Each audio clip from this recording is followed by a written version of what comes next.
apartheid na questão da água.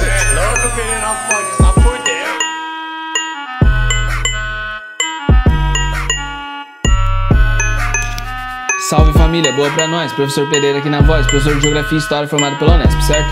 E hoje a gente vai montar mais um mapa mental daqueles que a gente sempre faz para continuar estudando aí o conflito árabe-israelense, certo? Para continuar estudando o conflito entre Israel e Palestina, então é a nossa segunda aula sobre esse tema.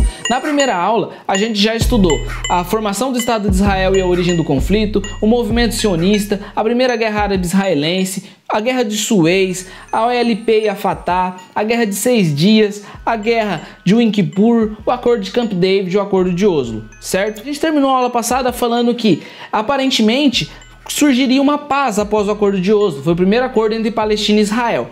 Porém, como eu disse, não tem conto de fada, e logo em seguida os caras já entraram em reconflito, começaram a nova guerra, e é aí que a gente começa a aula de hoje, certo? Então tem 3 pontos que a gente destaca nesse período de reconflito. Primeiro deles, o assassinato do Rabin por um próprio israelense. O Rabin foi o primeiro-ministro israelense que assinou o Acordo de Oslo, teve posições aí moderadas, mas desagradou os sionistas mais radicais israelenses e ele foi assassinado por conta disso lá em 95, já 2 anos depois do Acordo de Oslo.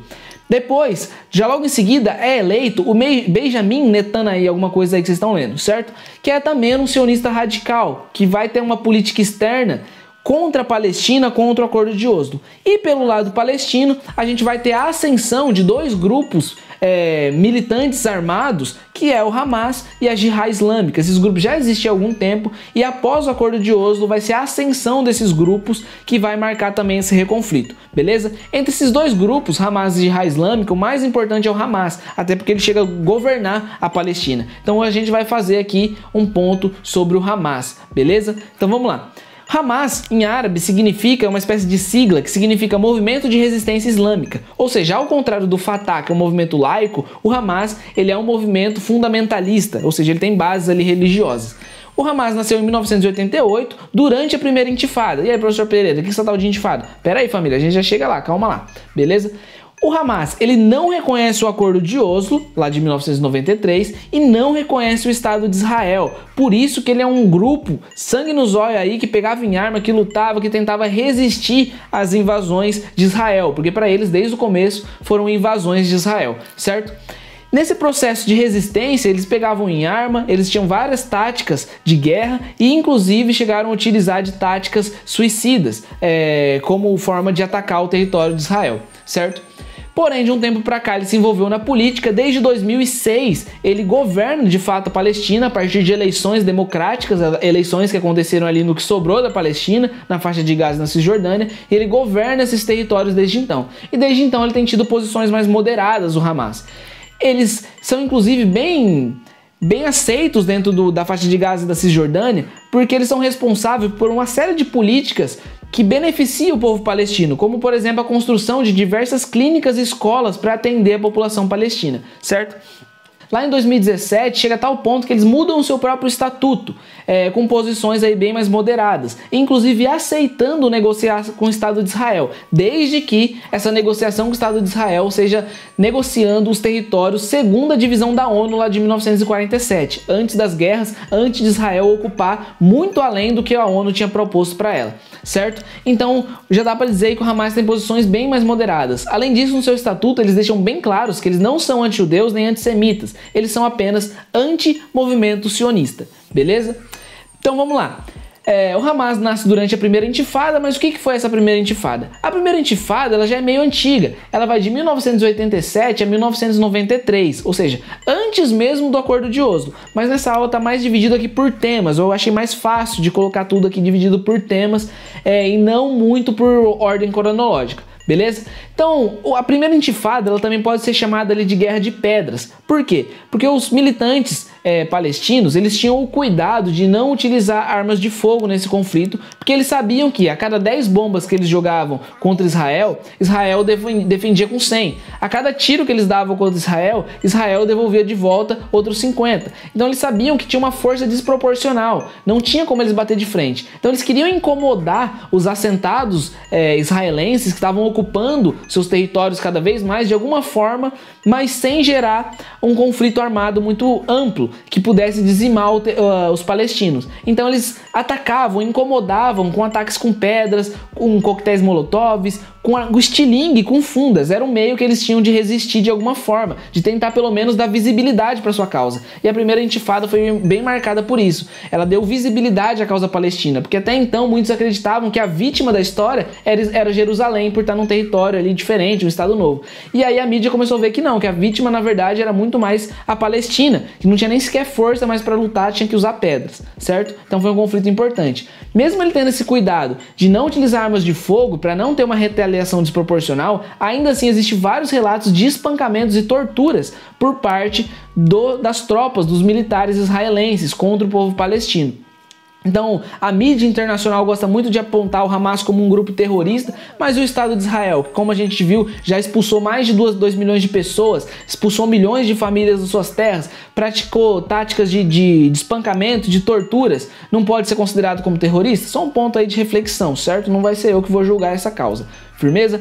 Bom, enfim, então foi aí durante essa primeira intifada que nasceu o Hamas, certo? E o Hamas começa a ascender depois do Acordo de Oslo, marcando esse reconflito, beleza? Amarrou aí as ideias? Então vamos para a segunda intifada, que é o primeiro grande conflito depois do Acordo de Oslo, beleza? Então vamos lá, a segunda intifada. Ela foi uma revolta também armada, uma revolta que surgiu, por quê? Porque o primeiro-ministro de Israel visitou em um ato político ali território sagrado para os muçulmanos, território sagrado para os palestinos. E claro, na intenção de ocupar esses territórios, de se apossar desses territórios que eram sagrados para os palestinos. E aí gerou descontentamentos. É sempre uma bola de neve. Começa ali com uma manifestação, no meio dessa manifestação sempre acaba morrendo alguém, e aí eles querem revidar, e aí vai virando uma bola de neve, até que surgiu a segunda intifada, lá no ano de 2000, e foi super violenta, bem mais violenta que a primeira. Na segunda intifada a gente teve uso de armas de fogo desde o começo, a gente teve bombardeios de ambos os lados, com muito mais sucesso para os bombardeios de Israel contra a Palestina, já que eles têm armas muito superiores.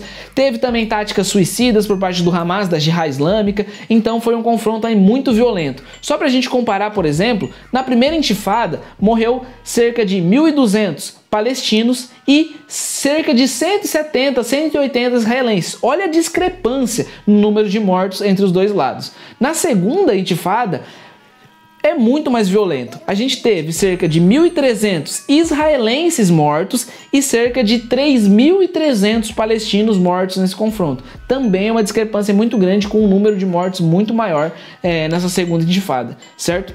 E não para por aí, a gente tem vários outros conflitos. Por exemplo, teve conflito em 2008, com bombardeio, com tudo mais. Teve em 2012, teve em 2014, que foi um grande conflito também.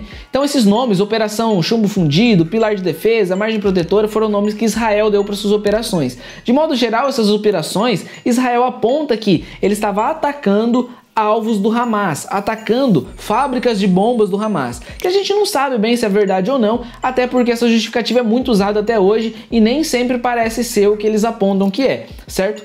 Em 2015 aconteceu também outro conflito chamado de Intifada das Facas, mais ou menos pegando a mesma ideia da primeira intifada, de não utilizar armas de fogo. E em 2018 sim, a gente teve um grande conflito envolvendo a disputa por Jerusalém, tanto que a gente vai colocar aqui até como outro tema, certo? Jerusalém era para ser uma cidade neutra, segundo a decisão da ONU, lá de 1947, certo? Lembra da primeira aula. Porém, desde a instalação do território de Israel, Israel tenta se apossar dessa cidade. Aos poucos, de modo gradual, vem se apossando dessa cidade e quer dominar por completo essa cidade. Vem tentando aos poucos dominar por completo essa cidade. Isso já é muito antigo, mas chega no seu estopim lá em 2018.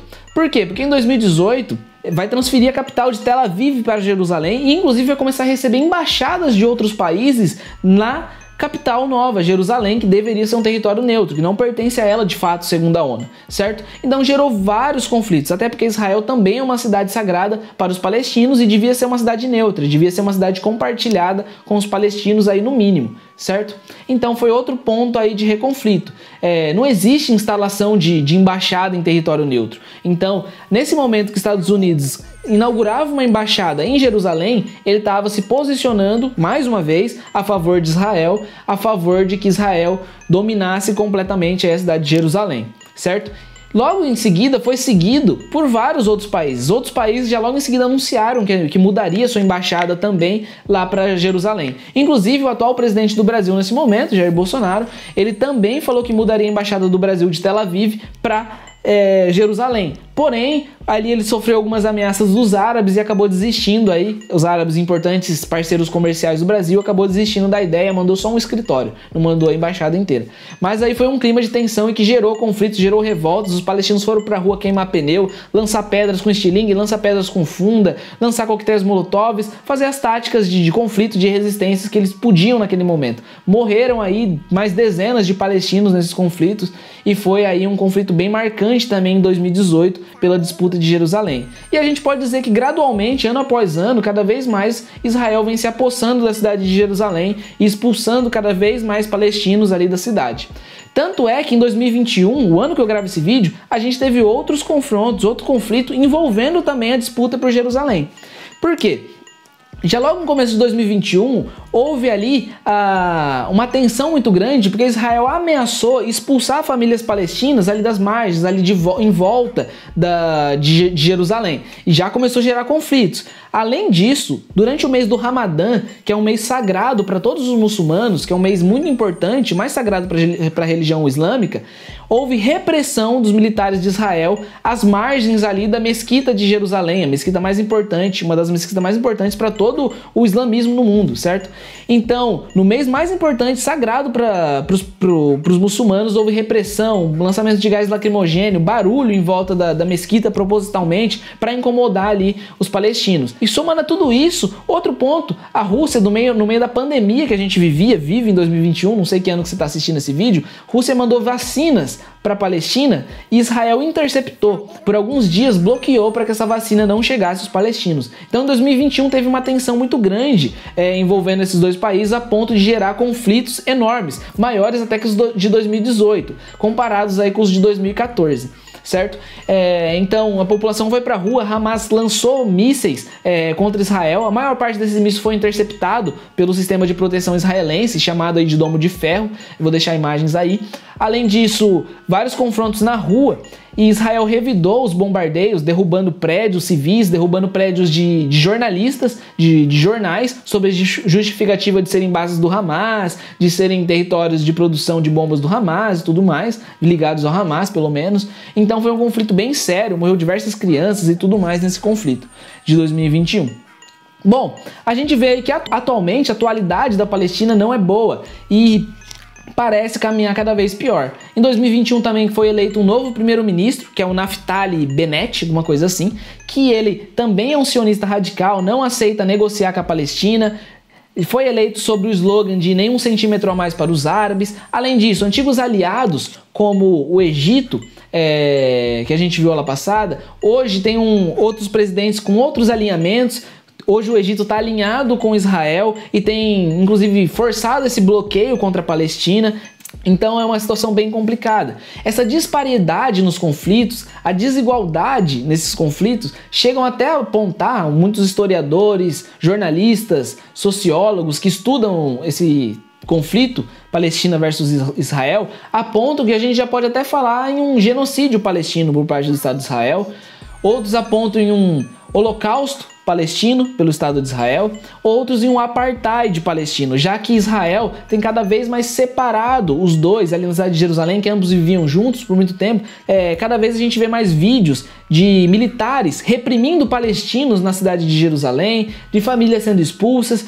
Além disso, tem um certo apartheid na questão da água. É uma região desértica e quase todas as fontes de água estão sob posse de Israel, e os palestinos sofrem muita falta de água, inclusive muitos deles consomem diariamente água não potável. Então uma relação bem triste, bem complicada ali essa questão palestina e todo esse conflito, certo? Além disso, tem toda a questão da mídia também, que ainda tem uma questão muito neutra em relação ao conflito, e a gente sabe que não existe neutralidade, o que existe é uma aceitação. Então a mídia, esboçando uma certa neutralidade em relação ao conflito, acaba aceitando esse conflito desigual, esse apartheid, esse genocídio palestino, certo?